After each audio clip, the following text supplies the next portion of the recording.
underwhelming, but his gangplank over the last few games has been pretty impressive. And if you look at him just in terms of lane control and damage for his team, he's topping the charts across the board. Statistically, he's had a very good performance considering he literally had 0 kills in the first week of the LEC. Yep. His health is a little bit low right now, but here's Malrang. He's always got the bloblets to come back, and Malrang comes in time. Janax tries to get the damage down. Odo not even into the passive. Malrang with the first kill of the game. He drops the dab on him as he secures the dub. He was taking a lot of damage there. In the early matchup, he was able to get prior, but you can see in terms of these extended It's going to come out, the Devour used as well. Comped off towards the backside, Dawning Shadow, enough treats with the first kill of the game for SK. And it's important to remember that Comp and Trimby did invest a lot in an earlier 2v2, which meant that Gadget held on to his exhaust and Treat still had his flash up, so it was easy to lock down this bot lane and secure themselves a kill. SK find themselves on the board. That is going forward here. Gilius does land Sonic Wave, kicks away Malrang. See that Subjugate giving Malrang a little bit of health back in that situation. So that is not in the best of shapes. Does still have Flash, has the TP, and probably going to have to use this stolen Corki ultimate to clear out the wave, and then back and TP back into the lane. But if he ever leaves, the issue is there's only one plate on that mid lane tower. Odo Omne here, stretching strike is a possibility, but he's already put into his Globlet form. TP. It's not 14 minutes, Betty. You can't TP to a Zac. 14 minutes, it's a great point. Forgot about that. TP can be used as a way to save Zac in those situations. You can TP onto the Bloblets. But yeah, as you rightly said, Larssen didn't have the functionality to do that. And Odo Omne just oversteps. Doesn't have the support from his jungler. Bit of a mistake there from Odo. He should have known that Gilius was on the top side of the map. He'll regress. But I understand that he wanted to push his wave in as well. Missiles from across the wall, but SK have been able to secure the dragon. Can they get out with their lives? Gilius will jump in at the back of the pit. Odo going forward. Already one down as Gilius falls. Odo looking for the damage onto Treats as well. Trimby low, but Certus just can't get close enough. Exhaust out from Gadget. He's trying to get onto Comp, but he can't get the acquired taste. And all he can acquire is death. Meanwhile, Odo keeps Genax and Treats busy. It's 2 for a dragon in favor of Rogue. Remember that Larssen pushed in bot and was able to reset first.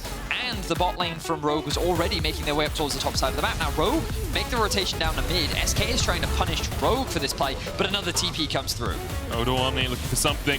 Certus and Gilius a little bit overextended. No flash on the mid laner. Gilius flashes. Still hit with the elastic slingshot. Odo Omne gets a kill. And Rogue keep their mid tower alive. Did the top tower end up dropping? I can't quite tell because of the Tom Kench icon. It's a beefy catfish, difficult to look around like him. For now, it's not the case. Yeah, especially with the way Larssen's like gesturing up there. Call of the Forge God coming out, and that's a lot of damage already onto Trimby. Trees takes the kill, Dawning Shadow used as well. Malrang trying to retreat, but he's down. And Rogue overplayed their hand a little bit there, a little bit greedy to go for the red buff. But a good response from SK. Genax's ultimate was primed and ready to go. And Certus had the damage to secure those kills. There should be another tower going in favor of Rogue. May even be a kill if Larssen can land that big one. Deciding not to overcome the decisions they made in terms of their tempo. Where you going, Gilius? Where you going? That was bad, man. Yeah. That was really, really bad. He doesn't have a mid wave. He does have the push in top, but he just did it blind. No, not okay. No wise words of Perks. He was kind of griefing there. Yeah, just a little bit. Gilius a bit over eager, and because of that, Rogue are now able to take their first dragon of the game. Looks like they're starting up the Baron they as are well. Starting up the Baron, Medic. Okay. I mean, their Smite's gone, so why not? Because there's the rest of the team there. And they can do a lot of damage in these sorts of situations. Remember, Malrang not with the team right now. Comp rooted up. The elastic slingshot onto the backline. Devour immediately used as they try and get Certus out of the fight. As well, Treats retreating, Rogue just pushing forward, Malrang going in as well. Subjugate has been used, but the re-engage could come out. Another elastic slingshot hits onto 2. Certus dodging away, stretching strike just short. Malrang is just healing up and up, and now Gilius has joined the fray. Look at how low Rogue are. Treats flashes forward, there's one. Odo Omne will stretch his way away, but now SK can start up the Baron, and it felt just a bit greedy from Rogue to go for that. SK now happily, knowing that Rogue alone can turn it back around. Larssen does have TP, but he hasn't even returned to base. He's still at about 2/3 health and full mana. Big one, procced on the next one. Certus looking for a flank, he's on a ward. Gadget low. SK can tank this for days. They do have Smite for Gilius as well. Trimby just dodges away from the Everfrost, only slowed by that one. Gadget looking for a tongue lash, can't quite find it. Certus steals away the missiles once again, but the Baron should be secured by SK. No steal available for Rogue. and SK are well back into this game. Wow, so SK end up getting the Baron. And I think the biggest criticism is it is so important to the success of Rogue's team fighting. They know where Larssen is. Gilius could look for the Q smite combination.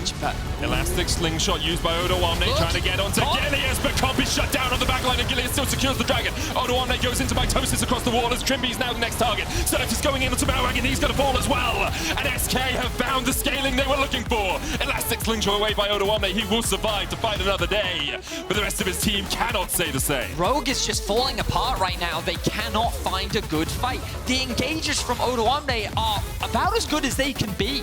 He cannot set the fight of any better. Vision control, Janax destroys the pillar, which is something you don't often know about Ornn E. So if he charges into something, you can destroy the terrain.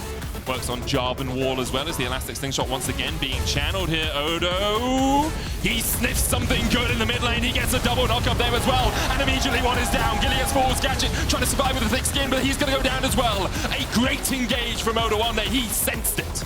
This time round, the damage was enough. Rogue could finally penetrate the armor that was SK's front line, but crucially, they've taken the smite away from SK. Now, Rogue will start the Baron with no smite to contest it. And a lot of damage coming out from Larssen. Treats across the wall down to half. Zeta's looking for something. Missiles perhaps can build up a big one and steal this away, but the smite you have to feel will be too much for him. Zeta's across the wall, goes for it, can't find it. Malrang with the second Baron of the game.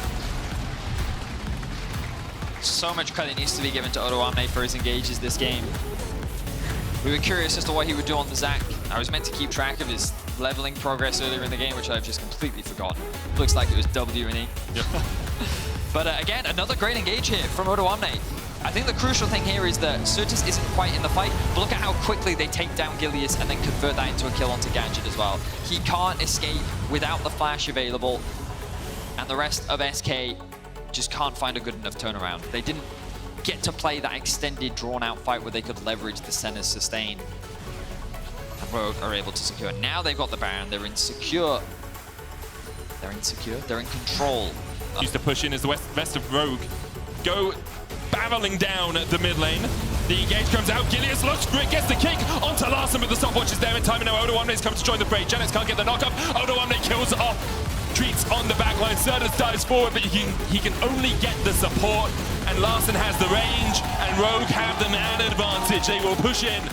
Nothing really SK could do about that after they looked for that engage. It was looking a little dicey for Rogue, but they were able to clean it up off of the back of another great engage from Odoamne. Very well played from the top laner from Rogue, and they will look to secure themselves 5-2 after week 3 as SK falls short once more. Yeah, Janet's can be as tanky as he likes, but you can't survive that.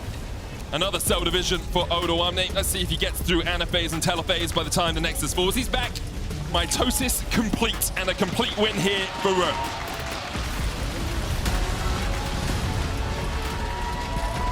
And this is partly why there are still some